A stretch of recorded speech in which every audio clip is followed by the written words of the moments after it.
seagulls follow trawler. It's because they think sardines will be thrown into the sea. Thank you very much. Talking nonsense. So I thought, no, enough's enough. Why should I put up with that? Talking nonsense. So I thought, no, enough's enough. Why should I put up with that? Don't back down, double down. Don't back down, double down.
Yes, here we go, some P.M.P. And I don't know how everyone's nerves are, but we got there in the end. Tonight, as always, I'm joined by Terry Robb and the P.M.P. And some of you might remember Mark Spirit from the old Double Doon days. Good to have you back on, mate. And Liam, the punk duck warlord, is joining us. He's a rock star, man. He shows up when he wants, but he's texting on my way. And I could just imagine a big puff of smoke behind him, do you know what I mean? As he walks into this on stage, as we'll call it. But tonight, what a night that was. We will get stuck into it. Delighted to have so many of you on the bus already. We'll get all that good stuff out the road first and foremost. Please hit that like button because it gets more traction on the YouTube. If you're not subscribed already, join the other 3,010 who have. Why not? Hit the bell if you want notifications. Get the comments lively in the chat. We're all for that, especially after a game of, well, I don't know, nerves, I would call it. And then, I think that's all the good stuff covered. If you want to become a member and all that, carry on. Absolutely. The option is there. Terry Robb, we'll come to you, mate. But did you watch the second half from behind the couch? Was it through your fingers? What did you make of that, bud? My nerves are shredded. I had a bad vibe. I'll be honest. I had a bad vibe that something was going to go wrong. Slack.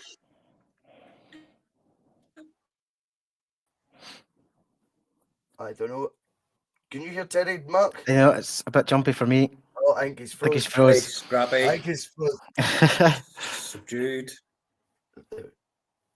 I think your Wi-Fi is a bit dodgy, Terry. Go speak again. Am I back? You're back. You're back. Am I back? You're back. You're back. No, I didn't know if it was me. It's usually me. I braved it out. I didn't go behind the couch.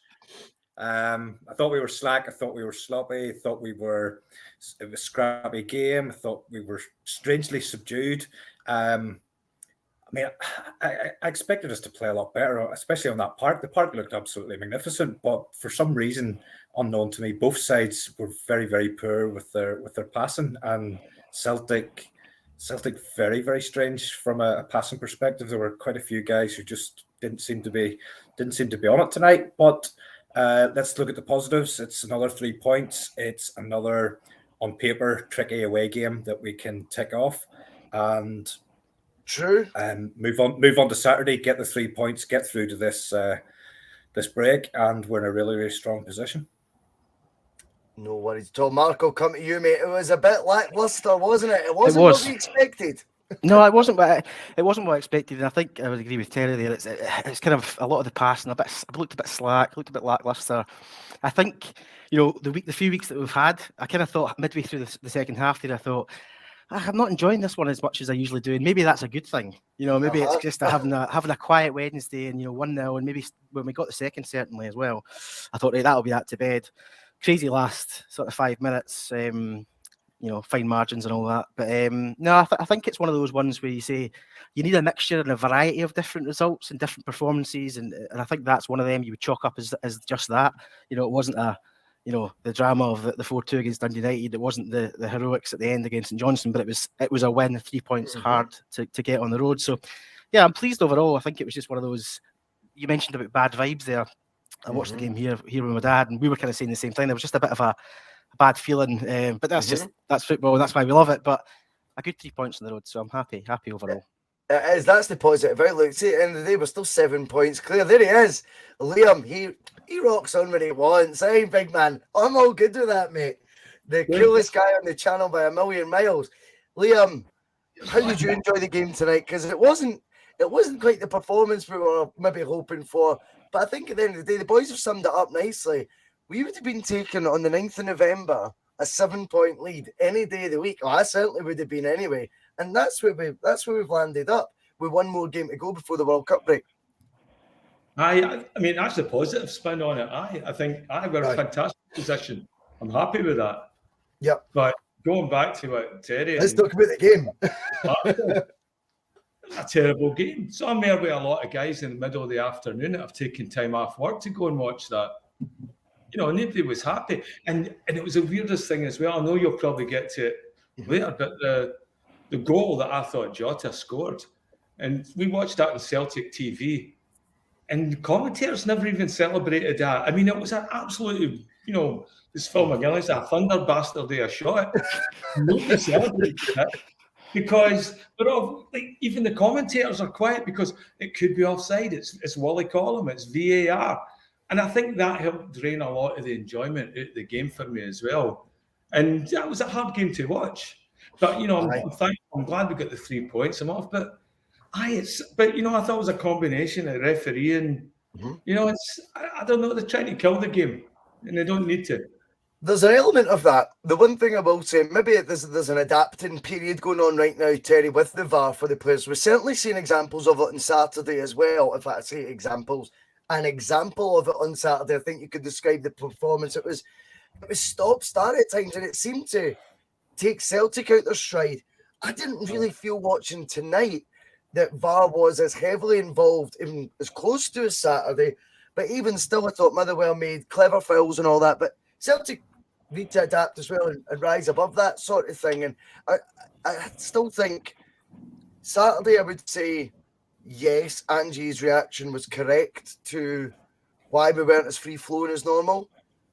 But my honest takeaway from tonight was I thought we were sloppy pretty early on, and that continued throughout the game. I felt the passing was pretty lackluster. Now, obviously, this isn't us piling on the team before everyone goes, but it was 3 points, it was 3 points. We know it was 3 points. We're happy it was 3 points, but we can't just say that and turn off the cameras. It'd be boring as fuck. So, Terry, what do you think was going on? I'll tell you one other wee stat as well. When you think about it, normally now, I know we've got a squad that can compete, but at the end of the day, there were 6 changes made to the lineup and 5 subs brought on. Now, the optics of that, no matter what the team is, you would say that would disrupt its fluidity. Is that was there a bit of that tonight? That's what's affected it, or what are the reasons for the sort of sloppiness that we've seen? I don't know, boys. I genuinely can't put my finger on it. I mean, you're talking about the players adjusting to VAR. I haven't adjusted to it yet, and I'm sick to the teeth of it already. And it's only been in for a few games. I don't think it played as big a part tonight because there wasn't the same sort of goalmouth action that we've had in some of the other games. So there weren't as many incidents where it maybe wanted to get involved. In terms of that goal, I described it before we come on as a potential goal of the season. The bit that's frustrating for somebody sitting watching the Scottish bargain basement VAR on TV is you're not even getting a look at it.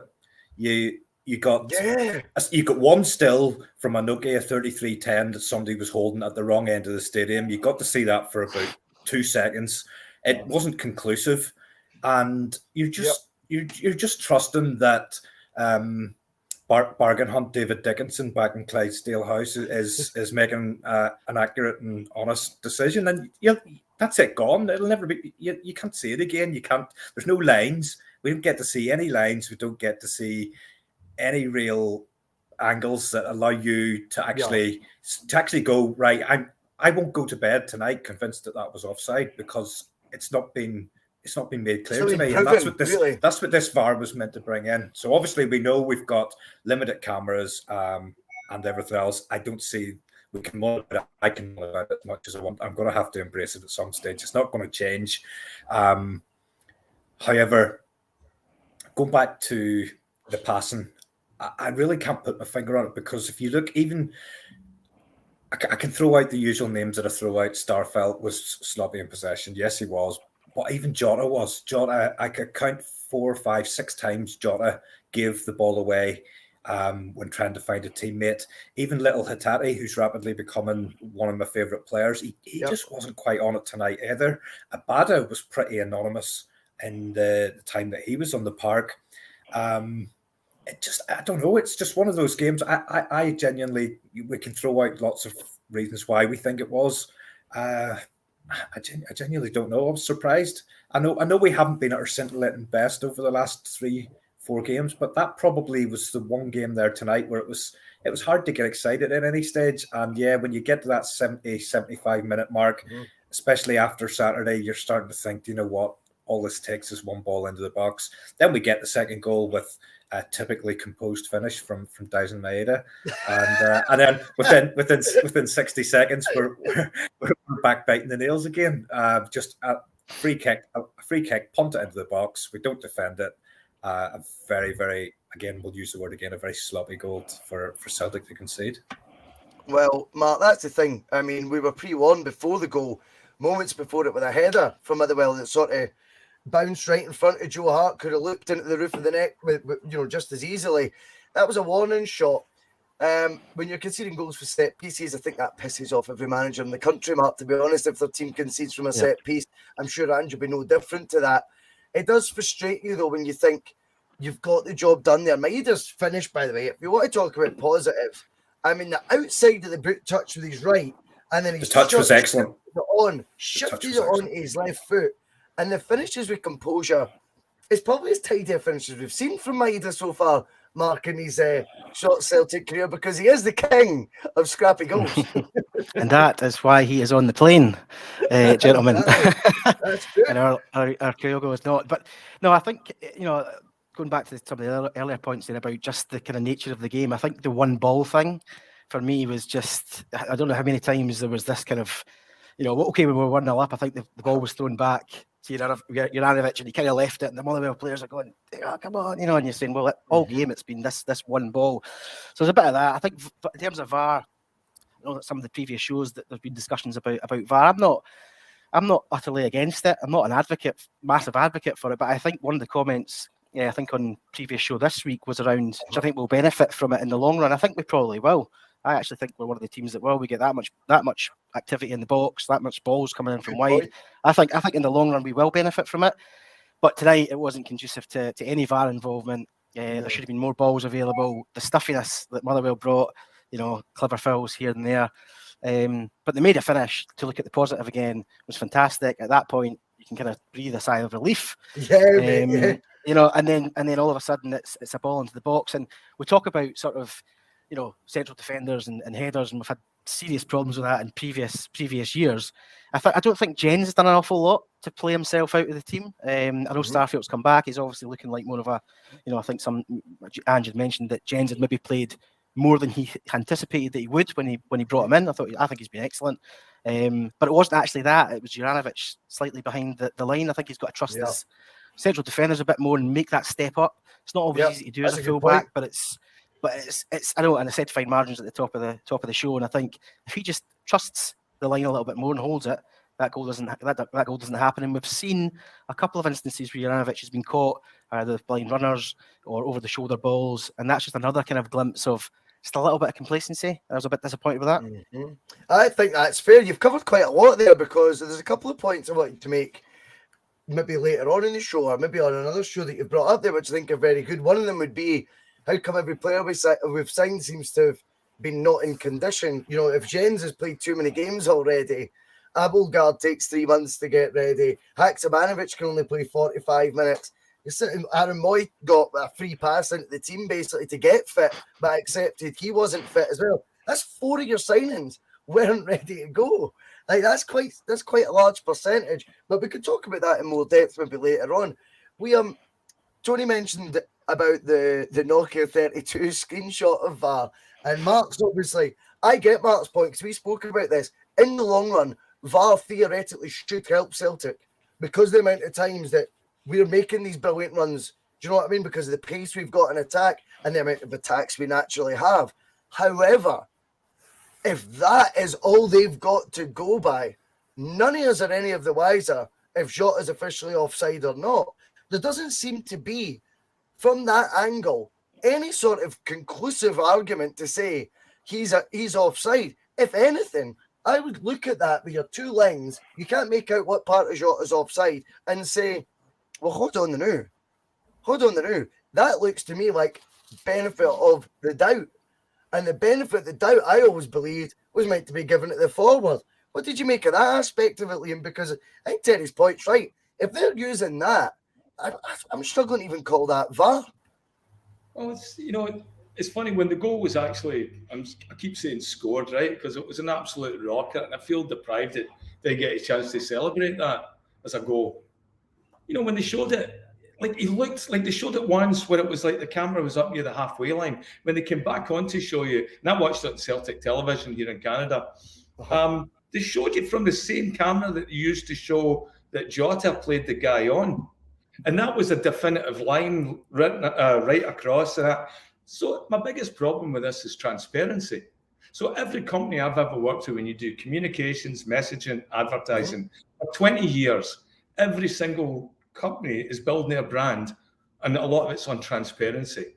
And that's like being open with what you're doing. And, I watch it in NFL football. You watch the referees there. The referees are mic'd up so that when you make a big decision, you tell the entire stadium what the penalty was for, who it was for, and then you go, okay. And then they've got a VAR already built into it that they can show it and freeze it down with phantom cameras and 1,000 frame a second and stuff like that. I would love that. I would love that. I would love to hear the conversations between the on-field official and the guy in the VAR room. I think that would be amazing. If we can make that happen, I will fall in love with it. I don't think it'd be as bad as it used to be, though. By the way, GoPros are about £100. Why can't we have a camera inside where the VAR is, just watching them make the decision, watching the angle? Come up with it? It's like that would transparency. You could cut to that in a thing instead of looking at, I don't know who we're looking at on the pitch while we're waiting to see what's going on, and then we can see what they're at. But no, it's the conspiracies happen because people shelter things and they take things away and they deprive you of information. And I think that's what's staying right now with the VAR here. It's like it's an unseen hand, miles away are making these decisions, and yet they're not getting out there to chance to qualify their decisions and back them up.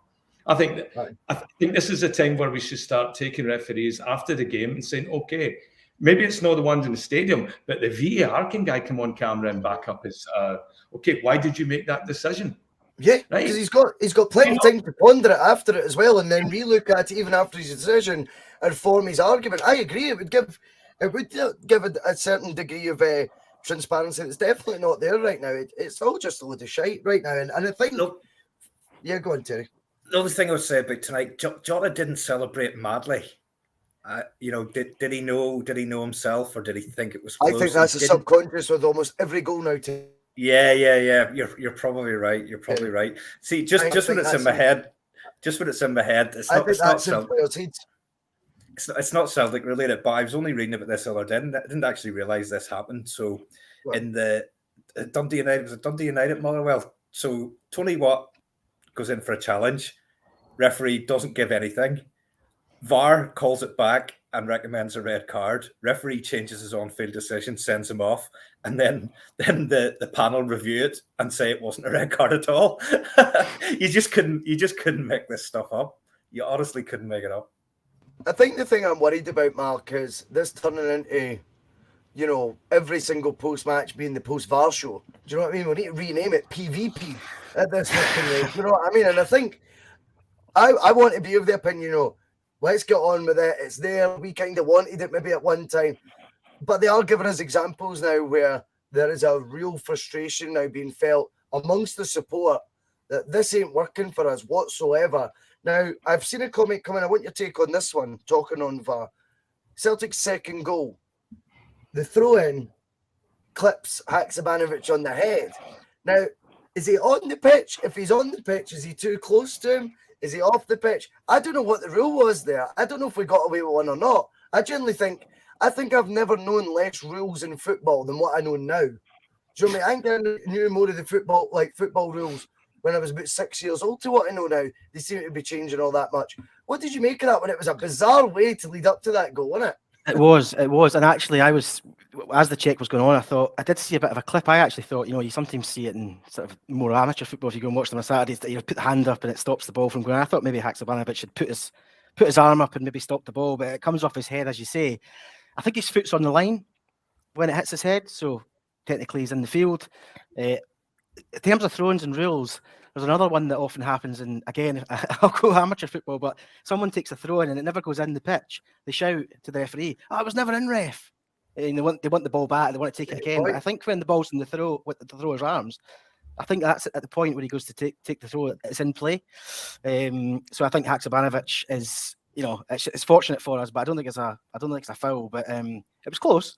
But I did think when the goal went in, I thought, you know, first thought was he onside? Was Miles onside? Second thought was, did he put an arm up there? Here's the other take. Is it not interesting though that they did want to go back and check that? So it wasn't just the offside they checked in case Minder was offside. They also wanted to go back and check that other face. That is what brews these conspiracies, Mark.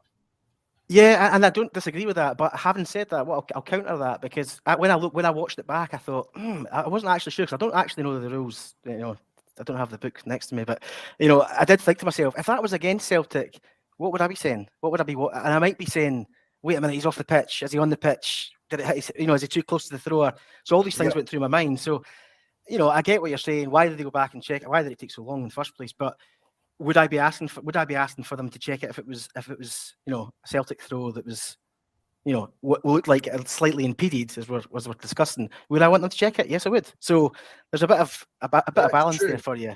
But do they always check? Do they always check to the two phases? I don't know. I generally don't know how they're going to work this. Do you think Haksabanovic intentionally made contact with that ball? I thought he didn't know him. No, he didn't know him. He didn't break stride. He didn't break stride, and that definitely works in his favour, because he's not jump up to. I don't know why I jumped as well there, but he didn't. I'm going to get my point across. I'm actually jumping, but like he didn't make any sort of motion to the ball. It was a strange throw-in. I don't know how the guys managed to even hit him on the head for there, but Celtic reacted very well. Brilliant goal. Let's don't lose sight of an excellent pass by Turnbull. Pass. No, of course. It was a great ball. It was hit like a pitching wedge or something, you know, all that backspin on it. It was lovely. And we'd set off on such a good foot, Liam. 5 minutes, well, however many minutes in it was that we scored the first goal. I was 3 minutes behind on the old, you know what.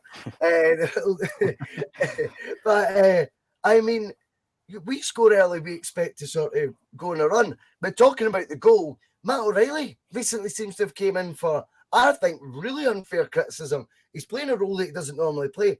Unpopular opinion, I think he's done really well as a number 6 for Celtic. I think he's done really well.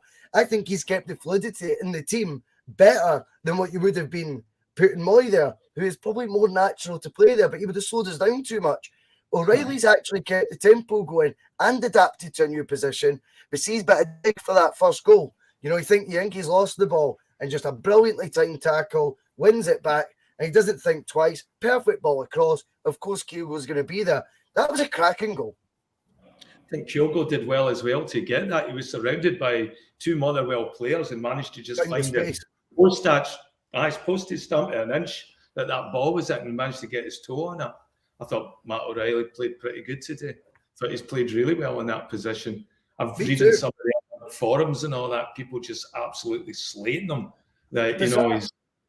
I don't get it either. No, I think I'm he's glad. really well. I think once McGregor comes back, and he moves back into his, I don't think he should stay there, but I think he's filled a hole in us for us. And I don't know why Moy, I think Moy it's no good for him playing with him. I think once McGregor comes back, we'll see a lot better Matt O'Reilly. I think it's for Moy a lot as well. There's times where I found there was massive gaps in the midfield where the ball was there. People were putting the ball into space, and Moy was chugging and running to try and get into it to get that ball. There was a couple of ones in the first half where I think it just threw some of our rhythm off as well when you don't have everybody going at the same speed. Ange's always talking about that, bringing players in and then getting them up to that pace and all that takes somehow, like a transfer season to get back into, to get squad match fit for Ange's place. And then she said earlier, there's Moy running about he's fucking winded. And he was doing that in the first half as well. He winded. I thought it was far from his worst game all the same. I didn't think it. I thought He was I all didn't, right. certainly didn't think. Yeah, he wasn't. It wasn't his worst performance, and he certainly wasn't. He wasn't. He wasn't worse than anybody else in the Celtic shirt tonight. To be fair to him. I suppose that's it with Moy, isn't it? It's kind of, he wasn't utterly terrible, but he's never really remarkable. I think you're right, Liam, around the point around, he's done really well, O'Reilly, in the position that he's been put in through McGregor's injury. I think for the fluidity of the team and the way we were playing, we lost McGregor, but we also lost O'Reilly in that position. Yes. So we've lost two, in a way. But O'Reilly's slotted in. He's done well. He's been a bit quieter, naturally, but I think he's done really well. And that little bit of dig for that first goal, the tackle, which they checked, I think. No foul. Clearly no foul. But yeah, no, it was, I think he's done really well. But yeah, it'd be great to get McGregor back and as Liam says, to get that sort of full fluidity, because at times Moy does look like he's sort of two or three paces behind it, and it's not always. Do you know what? It sounds like it's personal. It's not personal. It's just you're trying to square a circle with the something that doesn't fit. Do you know what I mean? He's not part of whatever is going to be the final piece in the jigsaw. He's not part of the jigsaw, in my opinion. From what I've seen Ange building so far, the same reason James McCarthy wasn't last year. He didn't fit the profile of player that was going to suit this style of play. It feels a wee bit like he's been shoehorned in. But anyway, it's not like he's done, he's had a crazy bad game or anything. So I don't want to dwell on it too much because folk are going to think I genuinely am obsessed with this guy, and I'm not. Very interesting as well that we bring on the subs and we're looking at Abelgard coming on. Is he coming on to shore up the game, Terry? Is he just getting? You're coming to me. You're coming to me because Applegard's my Moy. I just don't get it. I really don't. No. I'm not going to pick on a guy I haven't seen enough, but I just don't understand the signing, and I've said that repeatedly. Just going back on a point around O'Reilly, I really, really think he has stepped up and taken responsibility and shown a little bit of leadership. He's gone in there and done something that I didn't think he was capable of doing, and I was very, very concerned about McGregor being out for that length of time. That's kind of been put to bed a little bit. I think O'Reilly has the potential to become the complete midfield player in that he can play. I suppose I'm harping back and showing my age. That there used to be no such thing as an attacking midfielder, a holding midfielder, all of these types of terms. It was just midfielders, and you had people who could do absolutely everything. Now you've got midfielders who can only do parts of what the old midfielder role used to be. But I think Matt O'Reilly pretty much, as McGregor can. I see McGregor as a complete midfielder. He can play all aspects of that role. I think totally O'Reilly has the potential to be able to do the same again. Perfect mentor for him, Terry. Yeah, I think so. I think it's coming. It's an ideal role model for him to have Terry as Callum McGregor there, I think. Yeah, and I think perhaps McGregor's injury has given O'Reilly an opportunity to take on some responsibility that maybe in this stage of his Celtic career he wouldn't normally have done. We've kind of been forced into some of the changes. So yeah, I still don't think we've seen anywhere near the full potential that the guy has. I think there's a lot more in there, and I just hope we're able to get that out of him and see it in a Celtic shirt. Let's go to the conversation that we kind of touched on at the start. Liam, I know it was Mark who kind of touched on the conditioning of gents. You know, you are looking at these guys that are coming on as substitutes right now, and I think the squad depth that Ange wants is there. It just surprises me that we're at the stage of November now, and we're looking at, you know, Jens, he's alluded to in an interview that Mark's seen it. I can't remember him saying it. Mark's obviously seen it, and that's fine. I don't see every single post-Coldwell interview. And he said, like, you know, Jens has maybe played more minutes than I envisaged, considering, you know, where he was at. You know, that alludes to he wasn't quite at the, you know, fully fit, ready to go when he signed. Moy, as we've discussed, you know, and Andrew's admitted he had to get up to speed, if you like. Then we've got Haksabanovic, the 45-minute wonder. He's either on at halftime or he's off at halftime, and apparently that's because he wasn't, you know, in the right condition to be a first-team regular. And then the same again with Abelgard. That's 4 of your summer signings that needed 3 months and still aren't at this point quite up to the races yet. That seems really odd to me. It's very odd. I mean, it's and again, I would be 100% behind Angina if it wasn't for the playing of Moy, because that completely disrupts any validity of that argument whatsoever. Yeah. That you need to have players to get up to this certain standard, this certain amount of fitness to play in their team. And then I'm watching Aaron Moy run about there, and he looks certainly off the pace. And he wasn't even the first substitution. You know, he was the very last one I think we substituted. We took off guys like Hatate and all that well before Aaron Moy. And to me, he looks like he's off the pace. And that's what I think when we see like we're having this disruption in our game and it looks off. I think it's the pace in which he plays. You've got, again, it's like having a record at the rank speed. You know, if he's that engine room and everything's to tick, you watch Callum McGregor. Callum McGregor's playing that position.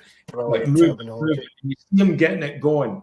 You don't see it to him, you know, because I don't think he can get up to that pace. So I don't know. I don't know why we have so long for these players to get fitness. Like Haksabanovic looks to me like a fit player. I don't see any fitness problem with him whatsoever. He looks like he came and he's ready to play. I agree. You know? He's a funny one. What about the other two? What do you make of that? Because I mean, if Jens thinks he's played too many minutes, I don't know. It just doesn't feel like he's been overplayed at any stage, you know. So that would suggest that he's came in not particularly fit. And then Abelgard, I mean, I don't know what's going on there, but I mean, has he even started a game yet? No, but I mean, those boys came for the Russian league, and I think in Abelgard they finished in May. And he didn't train since then. But professional footballers are not going to Greg's every day. You know, like they're looking after themselves. They've got personal trainers and stuff as well. So it shouldn't take that much to get it up to sort of match fitness. Aye. Mark, it does strike me that maybe the reason for them being off the pace, that's why they were available.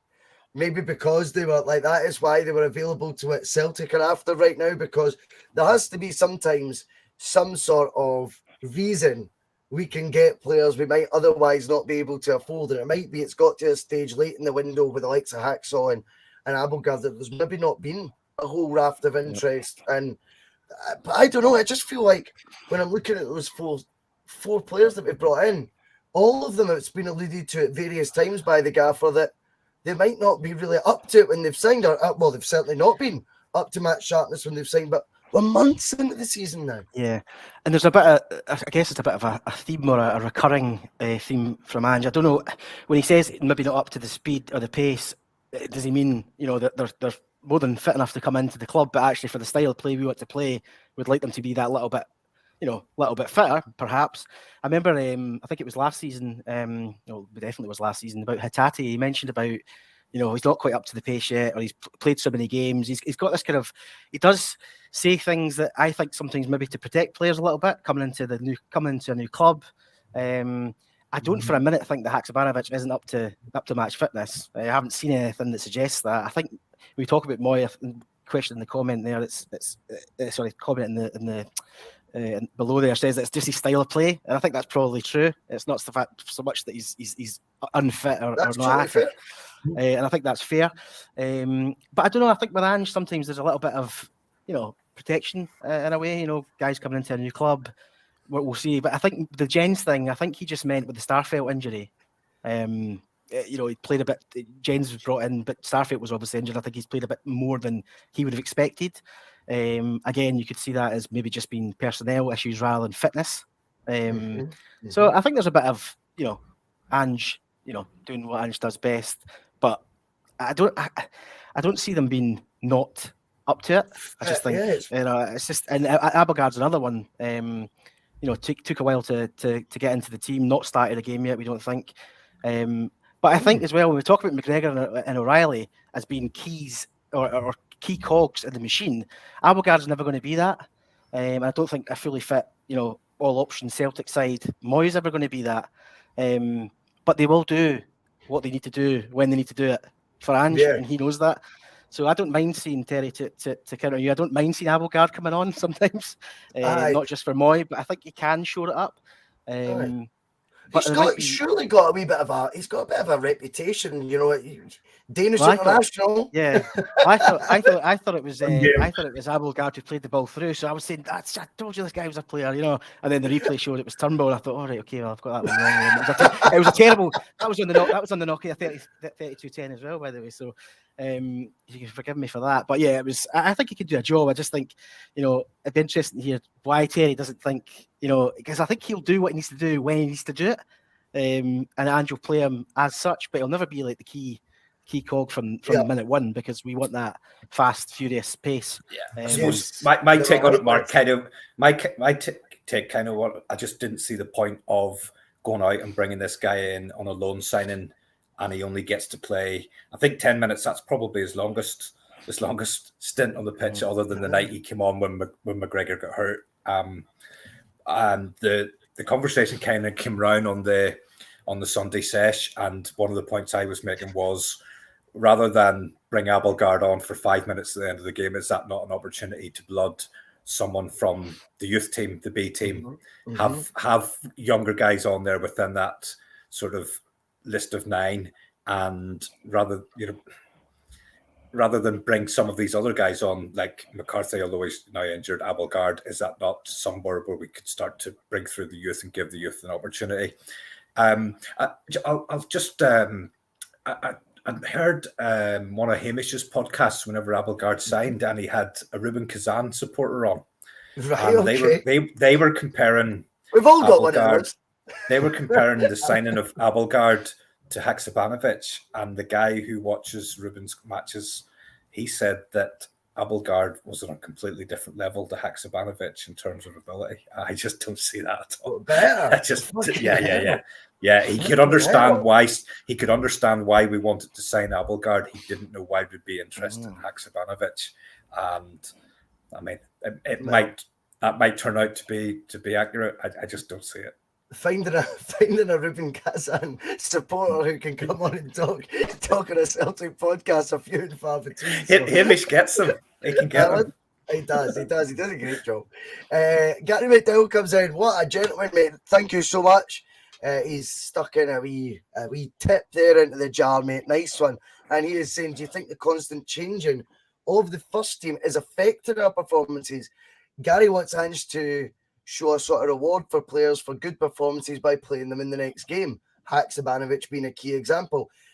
It's hard because it does feel at times like I was saying on the breakfast bar this morning. You can catch up on YouTube, but I was saying on the breakfast bar, I'm getting better at that. I was saying on the breakfast bar this morning, though, the one thing you can never do is predict what the lineup's going to be. There always seems to be quite a few changes, and the rhyme or reasoning behind it, Liam, isn't always as obvious as what we're maybe traditionally used to. I mean, I'm old school that way, where I like to guys that play on merit, and if I'm looking at the last game we played, I remember very early into the first half, listening to Jerry McCulloch doing his brilliant commentary, and he was saying, "Oh, I had Jock Brown. I What? had Jock Brown on mine. Jock Jeez. Brown in the corner. Oh, he was good. He couldn't keep up with the play. Like the amount of times where, I think they're not giving that. Oh, they're giving it. Oh, whoops, I'm wrong. I'm like, oh, fucking hell. It was a total blast for the past in his voice. Sorry, Liam. Jerry McCulloch's explaining throw-ins and stuff, and where guys are going on their holidays, and the plays in action, and then he's oh no, is that Habanovic on now? And wait, I thought O'Reilly went off. Like, you're paid to tell us who's playing what, just tell us who the players are. Anyway, but going back to that, there was a point where Abada played a ball down it to the wing, and Jovanovic just pulled up and didn't go, and I'm thinking in my head, Big Tony the Tiger would be all air that. Ralston would be all air that ball. That's exactly the ball where he would have been moving into that space. And I feel bad about Ralston. I don't know what he has to do to get a permanent start. When he comes on and he plays well, he gets involved in goals. He helps set up goals. Like a lot of the goals we set up, he sets them up. And I think so. And Jovanovic again, the offside. Like, so when you see about complacency, I think Mark said that earlier on, that looked a wee bit to me like the players are playing in the park. We're back, we're on our wee cushy positions again, we're the team. And I see that for Jovanovic, where it's like, they get too much confidence for the amount of ability shown in a Celtic jersey. And that really annoys me. That's an interesting one. That's an interesting one because whilst there's been quite a lot of heavy rotation in certain areas of the park, Ralston probably hasn't had as many goals as we would have liked to have seen. But one of the other debates, and I've seen it going on in the comments, so we will indulge, because it's one of our favourite debates, Terry, and we've always been, Giakoumakis, we've backed him. It looks like he's now maybe just slightly having his dip in form that Kyogo had. It's like, I just want them both fit and firing at the same time. Is it too much to ask? Usually if they're both firing, it means one of them's about to get injured. And now if they're both fit, one of them has a wee dip in form. Opinions change like the wind, you know what I mean, Terry? I think you said at the weekend you thought he was trying too hard. I thought he was trying too hard tonight because... Have I gone quiet there? I thought there were opportunities for him where the pass was maybe the better option, but he was trying to get a shot away. And it was almost as if he felt, I need to do something when I come on here. I need to get a goal. Maybe it's because he didn't score when he started on Saturday. Kyogo came on and scored. Then Kyogo had scored earlier in the game. He's maybe come on and thought, I need a goal or I'm not going to play Saturday kind of thing. Or I thought he was quite unfortunate with the opportunity. The main opportunity that he did get, the ball was just a couple of inches behind him. He improvised really, really well and tried to play it with his sort of back foot. And wasn't too far away in the end. I don't think there's anything else he could have done. I know. I spoke to a couple of people just straight after the game, and they thought that he was perhaps showboating, and he could have done something different. I don't think he did. I think he was trying to improvise, and the only he could really get contact with it and get a shot on goal, and he was unlucky that it didn't go in. But I don't see any kind of. I don't see him going into any kind of lull. He'll be back firing. He'll be back firing straight away. Aye, definitely. It was a tricky one. I mean, honestly, I had the old BBC Sport sort of ticker going down on my other screen, so I was watching on the football on this one, and they said it was an unbelievable claff or something like that from Giakoumakis. I'm like, what? He's tried to flick it. The boss took a deflection, literally coming at pace, a yard away from him, and he had the actual ability to try that flick. That improvisation was a joke. If that goes in, forget goal the season, that would have just went nuts. What he's actually attempted to do takes ability. The fact he makes that sort of contact, of course, what's the word they used? A claff, something like that. Some stupid word anyway. Some stupid, almost beyond Scottish word. Do you know what I mean? I might be getting it. We're on the BBC Sports Scotland website. I mean, what are you calling that, man? But I think for Giakoumakis, he just needs a break right now. I don't mean a rest. He just needs a break to go his way. Do you know what I mean? And get back to banging the goals in. Boise, do you know what that would have been if that had been in? Go for offside. Yeah, no, I agree. I agree. I agree with the points made around the trying too hard thing, because you know, and look, you had Kyogo at Dundee United scoring the Yes. goal. And you had Kyogo again tonight scoring the early goal. So Giakoumakis will be desperate, and we've seen it tonight to get on the score sheet as he always is, and as he always should be. But I think there's sometimes when the ball's coming to him, he can get a bit. It seems to be like, you know, something will happen. He'll slip, and he'll get a clash or a touch, and you kind of go, what happened there? You know, and it's exactly what happened with the chance, and it's good, you know, inventiveness. Yes, actually, it does look like a bit of a trip, or he stumbled in front of goal, but actually the ball's behind him. He's went to flick it in. It would have been a great goal had he scored the defender just gets a wee nick mark right in front of him. That wee nick just completely knocked it behind him. I don't even know how he had the presence of mind to attempt that flick. It was genius. No, on the replay, it was a great attempt in the end. But you know, don't mind trying too hard. But I think he just needs to be patient, because we're all on side. I would like to think anyway. I think Giakoumakis has been fantastic for us this season, and you know, the two strikers that we have, they come and they go, and I think he'll just be maybe tonight was a little bit of a reflection of Kyogo's heroics in the last two games, and any striker worth their salt should be able to come off the bench and score, but just bide his time, and maybe the pass is better options a couple of times, as the guys have said. I think maybe on two occasions he could have passed it, maybe. Well, I mean, this is the thing. It's, you know, the thing is with the debate, and it's going to rage on all season, Liam, right? But I think it's healthy. I think they're pushing each other. And I think if one of them's feeling too much pressure at times, or they're trying too hard, that's a good thing in the long run, because it means they care. And I think what we've got is two forwards desperate for Celtic, first and foremost, and then desperate for themselves, because they've got that natural striker's instinct that they want to be the main man. I think we've got competition there with two guys coming into their peak age in football, you know, both of them 27, 28. I think they've got right now two bona fide, extremely good strikers. Didn't excel in the Champions League this year, albeit Giakoumakis gets more of a pass for me. But anyway, that's by the by. I still think for the next 6 months that we've got this season, those two, you know, going toe-to-toe for that jersey can only be a good thing for Celtic. Are they going toe-to-toe, though? Because it doesn't seem to be in his mind. Because I've not seen Giakoumakis rewarded after he's swirling a goal-winning game. And it was Kyogo it started. And I think when Kyogo went through his, you know, that difficult time, and I thought he played fantastic today. I think he was hustling back. He was beaten again. Fantastic. I think Kyogo was great. But he was given time to work himself out of that slump, or whatever you want to call it. Whereas George, I think there's more anxiety on him coming off the bench to prove himself, because he has so much less time than Kyogo to sort of work out that part of a game that's letting him down. I get that. I think that's a good point, because Giakoumakis, Liam, didn't have a great game at the weekend. You could have bet your bottom dollar he would pay the price for that. That's not always the case with Kyogo, you could argue. I get your point there. That's fair. Aye. So, but I thought Kyogo, I like to see the two of them competing. I'm hoping we get another one in January. Me too. To have three of them competing. That would be better. Because I always think, Giakoumakis, think you need to play him while he's still fit. You know, I've got that anxiety in me as well, that, you know, he's going to get injured. He looks injury prone a bit, you know. And so, you know, I want to see him fit, you know. I know what you're saying. You know.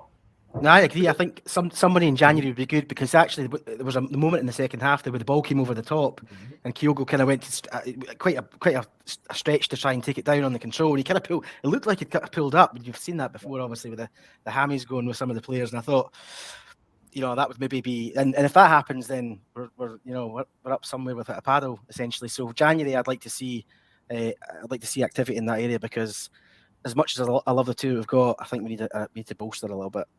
Absolutely. I think so. If David Kelly comes in, if either Kyogo or Gigi get an injury, then we're in trouble. I totally get that. I think there is a need for maybe another focal point up there, but they've got to be of their level or better. That's the thing. I don't see the point in signing another striker in the mould of the midfielders we were talking about earlier that have arrived in the summer. You know what I mean? That are maybe, they'll get a wee few minutes here and there, and they're not actually fit till fucking April. Do you know what I mean? I don't see any benefit in that. I don't. I just think, you know, if we're going to bring in a third, raise the bar again. And I do think, though, to be fair, Mark, Andrews has been alluding to that. I don't know if any of you've seen any of the AGM or heard any of the quotes, but he was pretty good at sort of saying, we need to start moving it quicker, and we need to start making the most of our revenue options. And you was tell his sort of remit on that is he's talking about transfers, and if we need to be agile in the transfer market and all that thing, that'll mean, what I mean, strengthening again each window for identified positions. From our untrained eyes, we think another striker could come in. I would be all for that. But I do think the healthy side of this is the competition we're seeing between those two is a real competition for places. Whereas when Callum McGregor's came out, unfortunately, there is a drop-off in the standard that's quite apparent. Whereas I feel that if Kyogo's not fit and Giakoumakis comes in, no one bats an eyelid. Obviously we're gutted that Kyogo's not available, but we're very comfortable with the other option that's there. More than comfortable. Some people actually prefer it. That's the sort of competition I'm talking about that we need all across the pitch, Matt. Yeah, no, I agree, and I think you mentioned there. I would totally agree with the point around if we are bringing someone in, it has to be to the level or better. Yeah, arguably, your football manager saying what we need to bring in better than what we've got. Yeah, that's spending sensible money. I know Angie's mentioned about should we want to do that, we may need to look at selling some of our star players. So there's a bit of thought going on that, and I read an article about he's looking at not only the January activity, but he's looking further ahead into summer as well, and the planning that will go on during the World Cup period. So I think there is things in motion. I think it is difficult for a club like Celtic to say we're going to bring in better than what we've got or to the same level. It always is. We always seem to have sort of a folly in certain positions, or that's certainly been the model. I don't think that's what Ange wants. So I think January I'd like to see that bolstered. Because I do think it's a bit of an issue. Should one of them get injured, it could derail the good form that we're on, or certainly the good gap that we've got at the minute. But the competition, as we've mentioned earlier on, it has to be. If you're going to have a good, healthy competition between two strikers, can't be rewarded more than the other, and it's got to be real even competition. And at the moment, I think Hugo is the star man. And as I said before, I don't think Giakoumakis has done anything wrong, but it just feels like some of his performances are showing that he feels that too. Maybe. Mm-hmm. I think that's an interesting angle. I think that's what Liam was alluding to as well. Yeah, absolutely. So healthy competition, but it has to be rewarded in the right way. Yes, I think that's fair. No, I like the way you've put that, mate. And Terry, well, just before we wrap up, we're 7 points clear, home to Ross County before this bizarre World Cup kicks off. I'm quite comfortable with the position we're in the league table, Terry, are you? Yep, covered it last week. League's done. Happy. Well, I didn't cancel Colin with that strong. No, league's done. We've said it. I think we said it from the win against Hearts. I don't see any way we're going to lose. Yes, there's going to be games like tonight where it's going to be, to use one of your words, Boise, uninspiring. But underwhelming. But we're still going to win. We're still going to win the vast majority of games where we're not playing at our best. Mm-hmm. I totally expect us to pick up the 3 points on Saturday, and I wouldn't expect if we're further than 7 points. I wouldn't be surprised if we're further than 7 points ahead whenever we break for the World Cup.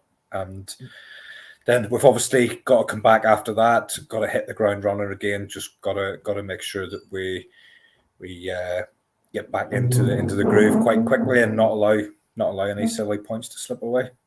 No, I'm really comfortable with how things are. I think this is our bad spell. I really do. I think this is our bad spell now, and we're scratching out results. Hopefully, after the break to Australia, the World Cup, we come back again. We're through the wintry weather, and we kind of get into that period of February, March, April. That's when I really expect to see us charge on, and I think that's what Ange's message when he came in at the start. My teams are primed for the run-in, and I think by the time the run-in comes, we'll be in a really, really strong position. Summed up nicely, Liam. Anything to add to what Terry's saying there with Celtic's current position domestically? I'm comfortable too. I echo a lot of his sentiments there. Terry's comfortable. I'm comfortable. Yeah, you guys are. Bang on. Yeah, more than comfortable. I think I was looking at the fixtures. I thought it would be good just to be going into this last game at the weekend, you know, and a good performance. I think to Terry's point, I think we'll win that, and we'll have a bit of a send off before the World Cup. We'll come back focused, energised for what will be a tough period. But that's 7 points, more than comfortable, and look forward to a nice, busy, festive period where we might kick on even more. I think Terry's right. We are in a bit of a patch, but we're winning games. We're getting 3 points. We're top of the league, 7 points clear. Rounded up nicely, Max. But brilliant to have you back on the bus. Liam, thank you for joining us. And are you back on tomorrow for Nostalgia? Are you back? Aye, yeah, I'm back on. Internet's up and running. Thanks, Canadian. Wi-Fi out your nut. Wi-Fi out my nut. Superb. Thanks to everyone in the comments. Thanks for those that were putting tips to the jam. That's massively appreciated, and you don't need to do that. All good. Brilliant to get the bus back up and running for another P.M.P. 7 points clear. Okay, we were shite, but it could be worse. Top of the league, looking down on the Rangers. Good night. Some of his comments about me deliberately trying to cause controversy. Well, I work in the media now, and you've got someone sitting there next to you who's an embarrassment to the media profession. He's an apologist. He's a charlatan.